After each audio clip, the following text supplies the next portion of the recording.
All right, today we are jumping into a really tough and honestly pretty uncomfortable topic: extreme sacrifice.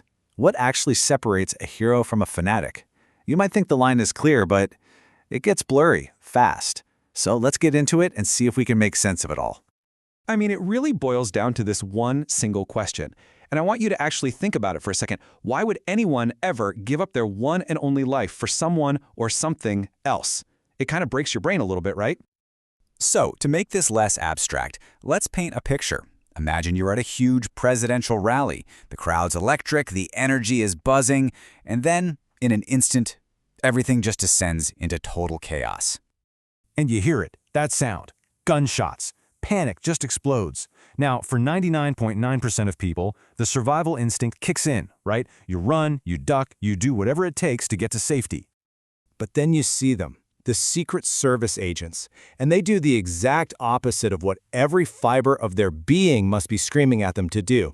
They don't run away from the danger, they run toward it, becoming literal human shields. It's an absolutely incredible thing to witness. And that just brings us right back to square one. What is going on in their heads? What flips that switch that allows them to override the most powerful instinct we have, the will to live? Seriously, what makes them do it? Now, the easy, cynical answer is, well, they get paid for it, it's their job. But come on, you and I both know there is no amount of money in the world that can make you jump in front of a bullet. No, the real reason is way, way deeper than that. It's really like a three-part psychological engine. The first part is training. Just endless, brutal repetition that rewires your brain so your body acts before your conscious mind even has a chance to be afraid. Then there's the symbol. They're not just protecting a person, they're protecting the presidency, an idea. And finally, you wrap all that in a culture of honor, where making that ultimate sacrifice isn't seen as a tragedy, but as the highest possible expression of loyalty.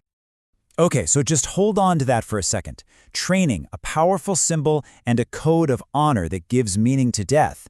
As I'm saying that out loud, does that structure sound familiar at all? Maybe from a totally different, much darker context?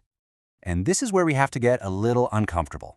Because if you strip it all down, the psychological machinery that drives the Secret Service agent is shockingly similar to the machinery that drives a religious fanatic. I mean, look at it. Both have intense training, both are completely devoted to a symbol that's bigger than them, and both operate inside a code where the ultimate sacrifice is the ultimate act of honor. This just forces a really tough question on us. If the psychology is basically the same, what is the real difference between the hero and the fanatic? Is it just that we happen to agree with one symbol and we're horrified by the other? Just throwing our hands up and saying it's all relative feels, cheap. It doesn't really get us anywhere. So to move past this weird, uncomfortable parallel, we need a better model, a better way of thinking about this whole thing. And here it is. Let's call it the pyramid of sacrifice. It's got 3 levels. The bottom, the base, is that universal psychology we just talked about. The middle level is where society comes in and slaps labels on things. And the very top, well, that's where we find the tools to try and figure out a real answer. Let's break it down. So at the very bottom, at the base of this pyramid, you have that universal engine. Training, symbol, honor. This is the how. It's like the basic psychological hardware that's installed in all of us that can be programmed to produce either a hero or a fanatic. Now, move up one level. This is the middle zone, which is all about society's judgment. This is the who. If the sacrifice is for a symbol our tribe values, we call that person a hero. If it's for a symbol we oppose, we call them a fanatic. It's completely relative to which side you're on. But can we get beyond that? Beyond just us versus them? That's what the very top of the pyramid is for. These are the philosophical frameworks. They're our best attempt at finding some kind of universal standard we can use to judge these actions, no matter whose team they're on. And the key here is not to think about these different philosophies as competing to be the one true answer. That's not helpful. A much better way to look at it is to see philosophy as a toolbox. It's full of different tools, and each one is designed to analyze the problem in a slightly different way.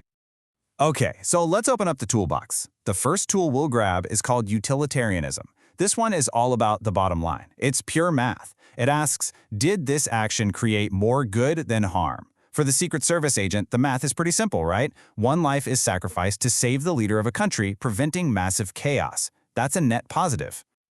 But what if the outcome isn't the only thing that matters? Let's grab another tool, Kantian ethics.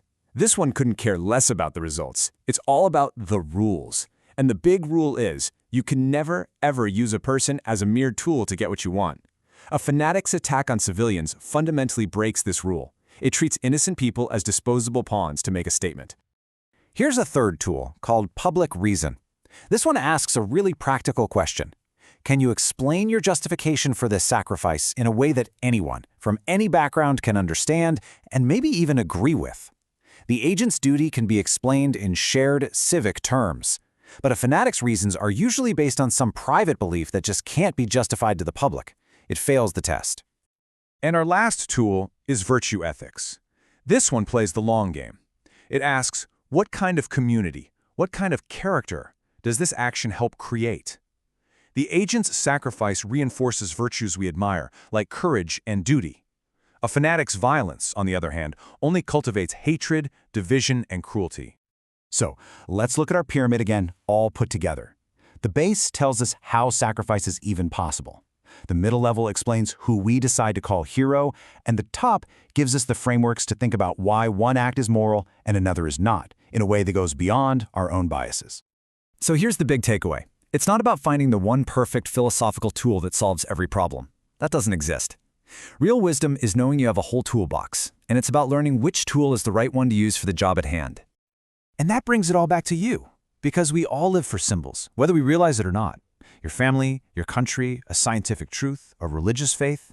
So the first question is, what symbol do you align yourself with? And the second, much harder question is, which one of these tools will you use to make sure that symbol is actually worth it?